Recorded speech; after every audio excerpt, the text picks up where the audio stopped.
Dr. Amer Al Rawas, the Group CEO of Tasneea Oil and Gas Technology, joins us today, and thank you so much for your time. You're really busy, a sought-after man here at the Harvard Business School Crossroads event. Thank you for joining us. I want to know how you make a difference. Looking at you running a company that is in the oil and gas industry, building products to extract oil and gas from the ground. How does your company make a difference to Oman as in general? First of all, thank you for hosting me.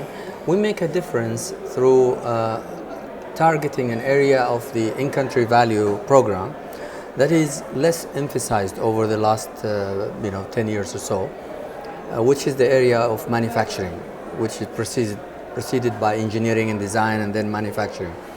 The ICV has three pillars. One is the nationalization of jobs. Another is the use of SMEs as service providers. And the third one is the manufacturing in country. And that has not, in my opinion, been addressed with the same focus that the other two pillars got. And therefore, we have not achieved good results on the manufacturing.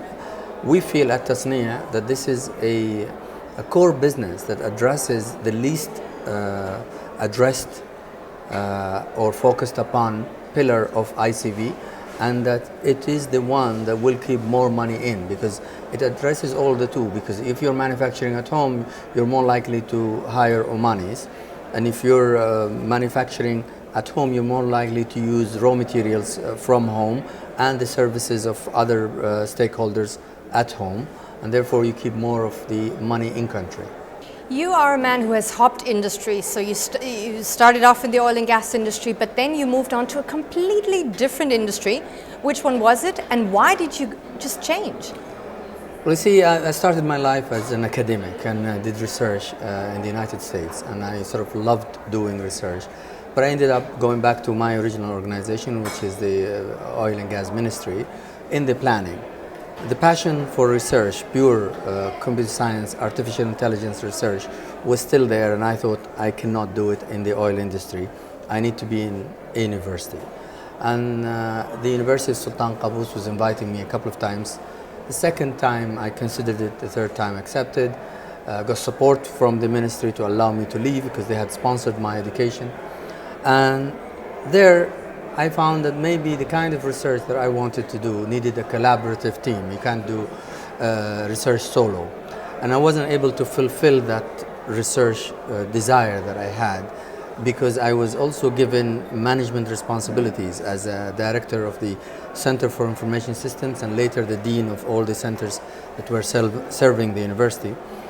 That did not allow me to fulfill the passion of research, and ended up leaving in 5 years, going to telecoms, where I felt I could actually do more using my technical skill and business acumen that I learned through being born into a trading family and then being a board member of several companies at the time when I was at the university.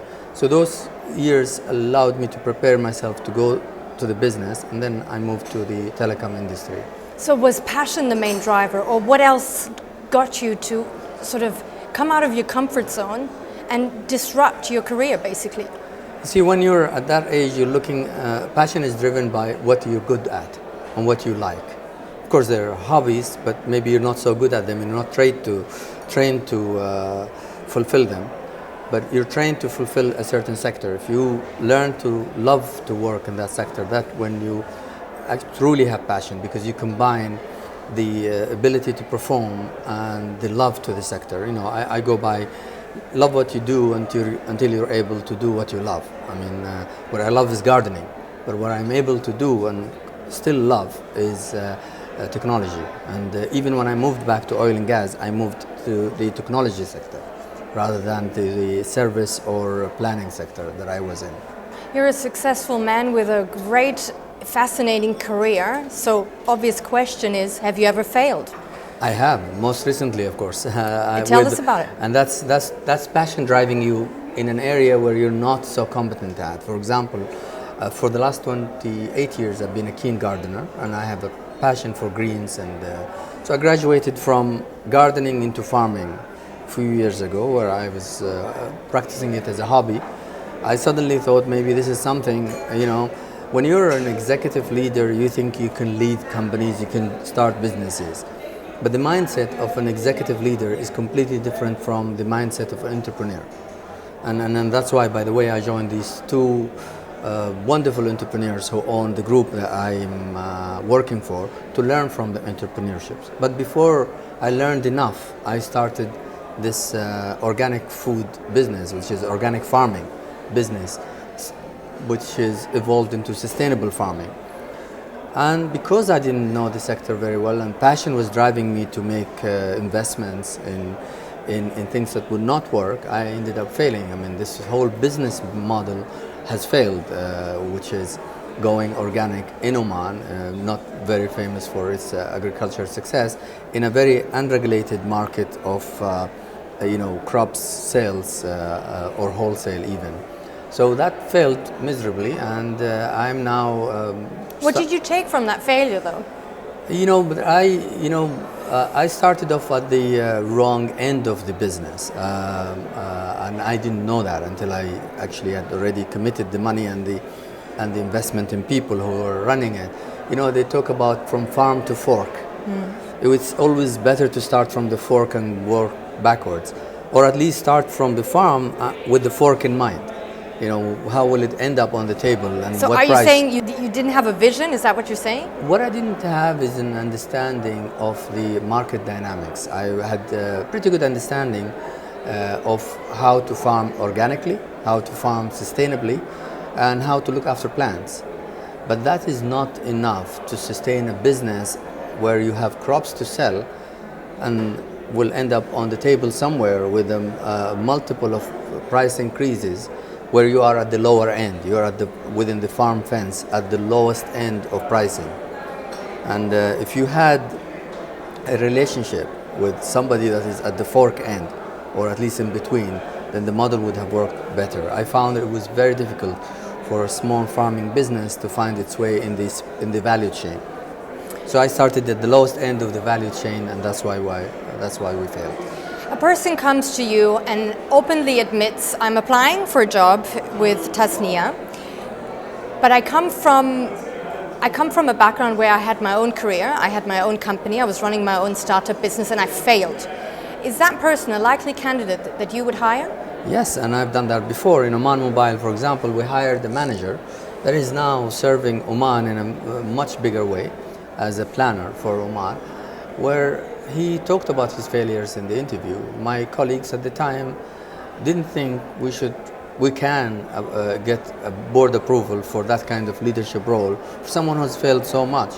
My point was that this guy is done with all his failures, and he's learned from all those failures. It's time for us to reap the wins and the rewards of his lifetime learning and failing. And he was a young man, but he had a number of smaller failures. This person was one of our most successful hires, and unfortunately he left later on because that kind of personality, he was with us for 4 to 5 years. After that, left to do bigger things. But I'm very proud of that particular hiring because the debate was about whether we hire someone who failed or not. I've hired recently to remodel my failing farming business someone who started his own startups and failed. And why? Well, he was, I guess, had the character plus the digital knowledge. He's an IT person who's started businesses in digital. Farming is not so digital. And I thought, the only way for us to beat the economic space between cost of production and wholesale price is to reduce cost of production through automation. And I thought this guy had the character. He tried a few things. He understands what it takes to calculate the economic space and reduce the cost. Jobs versus entrepreneurship. If you would have to advise your children that are maybe teenagers, which one would you go for? Go get a job or go start up your own company? You see, jobs, I speak like someone who's worked all his life for others, but did try to learn entrepreneurship. Jobs can teach you discipline, teach you a lot of what you need to actually lead people.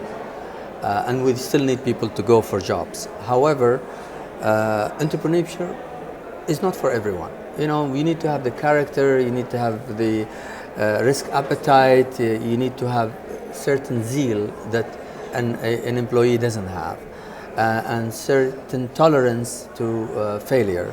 You know, there's in this region what's called wannabe an entrepreneur. There are so many wannabe entrepreneurs, and very few real entrepreneurs.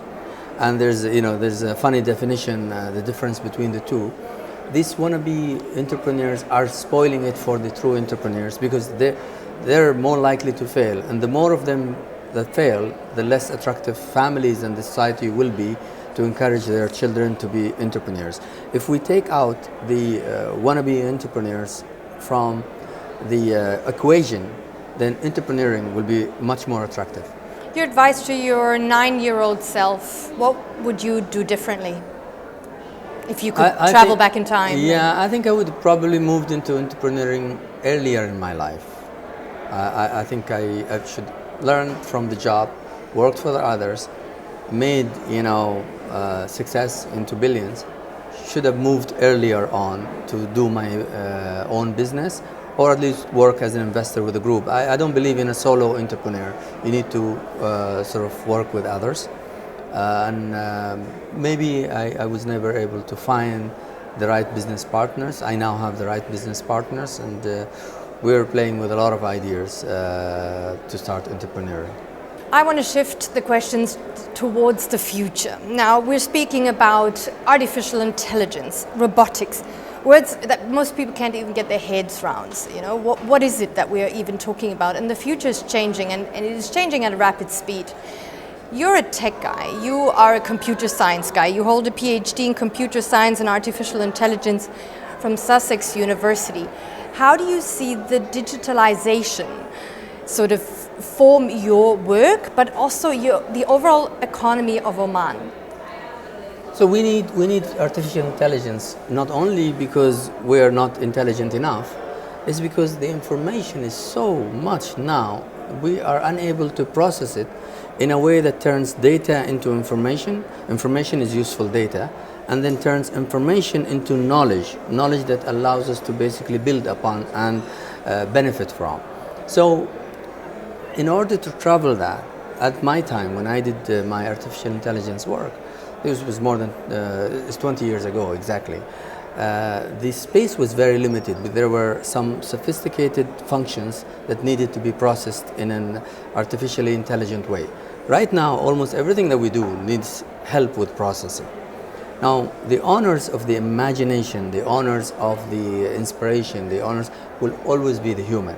But humans would need assistance in order to compile and analyze and get something out of this huge data that has accumulated over the years, not only about the environment around us, but also about us, how we behave, what are our priorities, and it's already been used, in elections. It's been used to form, if you like, social opinions.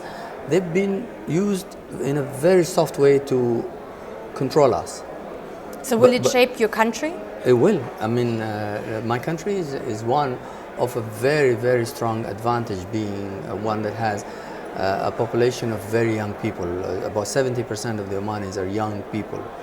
And people that Oman has always allowed and encouraged free thought, and that's the start of any innovation. And when you have that, all you have to do is to have the empowerment given through an enabling ecosystem that allows them to go and think and do. There's also a number of socioeconomic challenges that we're facing that can be solved through digitization, through artificial intelligence, through technology in general, be it the soft technology, which I belong to, or even the hard technology, which I'm working for now, which is, just getting more efficient, quicker, smaller, miniaturized systems. Your legacy, when you are, let's say, 90 years old, you're celebrating your birthday, what will you personally look back on and say, this is what I left for the world? In my leadership talks, I always talk about leaving a legacy, and that's what drives people. I mean, especially people who have made it, accomplished people, often look at what legacy they want to leave. The legacy I always pride myself already with is the number of leaders that I worked with and have become leaders leading organizations and doing very well. I'm very proud of every single one of them. And these leaders are my legacy, and I'm hoping to make even more of those. And these leaders are the ones who contribute directly to the economy, directly to society, and maybe even beyond the Omani society. That's the legacy that I'm hoping to leave more of. Dr. Amer Al Rawas, thank you so much for joining us today. Thank you very much. Thank you. Thank you. Thank you.